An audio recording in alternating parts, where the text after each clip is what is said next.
ನೀನು ದುಡ್ಡು ವಾಪಸ್ ಕೊಡಿ ಅಷ್ಟೇ ನಾನು ಹಿಂದೇನಮ್ಮ ಕೇಳ್ತಾ ಇರೋದು. ನೀನ್ ಇನ್ನೇನು ನಿಮ್ ಹತ್ರ ಕೇಳ್ತಾ ಇಲ್ಲ. ಅಲ್ಲೋಗಿ ಶಿವು ಹತ್ರ ರೋಲ್ ಕಾಲ್ ಮಾಡ್ದಂಗೆ ನನ್ನ ಯಾರ ಹತ್ರ ರೋಲ್ ಕಾಲ್ ರೋಲ್ ಮಾಡಕ್ ಕಾಲ್ ಬಂದ್ರ ಮಾಡಿರೋದು ಸರ್? ಯಾರ ಹತ್ರನು ಯಾರು ರೋಲ್ ಕಾಲ್ ಮಾಡಿಲ್ಲ. ಸುಮ್ನೆ ಸರಿ ನೀವ್ ಈ ಆಯ್ತು ತರ ಎಲ್ಲ ಸುಳ್ಳು ಹೇಳ್ಕೊಂಡ್ ಸರಿ ಇರ್ಬೇಡಿ ಆಯ್ತು ನನ್ಗೆ ಆಯ್ತಾ? ಸುಳ್ಳು ಹೇಳ್ತಾನಂತೆಲ್ಲ ಹೇಳ್ಬೇಡಿ.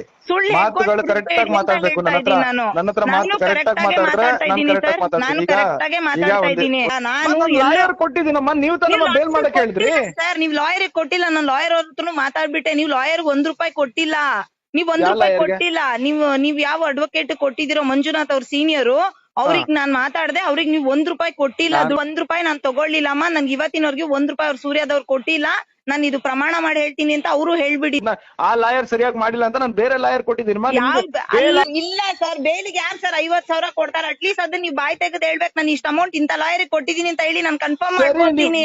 ನೀವ್ ಯಾಕೆ ನನಗೆ ಸುಮ್ನೆ ಈ ತರ ಹಿಂಸೆ ಕೊಡ್ತಾ ಇದ್ದೀರಾ? ನನ್ ಮೇಲೆ ನಾನೇನು ನೋಡಿ ರೋಲ್ ಕಾಲ್ ಮಾಡ್ದೆ ಅದು ಇದು ಅಂತ ಸುಳ್ಳು ಹೇಳ್ಬೇಡಿ. ಯಾಕೆಂದ್ರೆ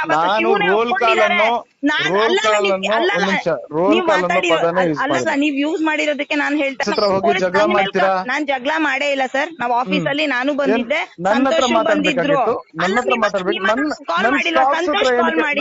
ನನ್ ಸ್ಟಾಪ್ ಹತ್ರ ನಿಮ್ ಸ್ಟಾಫ್ ಅವತ್ ಬಂದಿರ್ಲಿಲ್ವಾ? ದಿಲೀಪ್ ನಿಮ್ ಜೊತೆ ತಾನೇ ಬಂದಿದ್ದು. ನಿಮ್ ಜೊತೆ ದುಡ್ಡು ಬೇಕಷ್ಟೇ ಸರ್. ನೀವೇನ್ ಮಾಡ್ತೀರೋ ನಂಗೆ ಗೊತ್ತಿಲ್ಲ. ನಿಮ್ಗೆ ನೀವ್ ಕೆಲ್ಸ ಮಾಡೋದು ಬೇಡ, ಏನು ಬೇಡ. ಕೊಟ್ಟಿರೋ ದುಡ್ಡು ದಯವಿಟ್ಟು ವಾಪಸ್ ಕೊಡಿ. ನನ್ ಮರ್ಯಾದೆ ಹೋಗ್ತಾ ಇದೆ.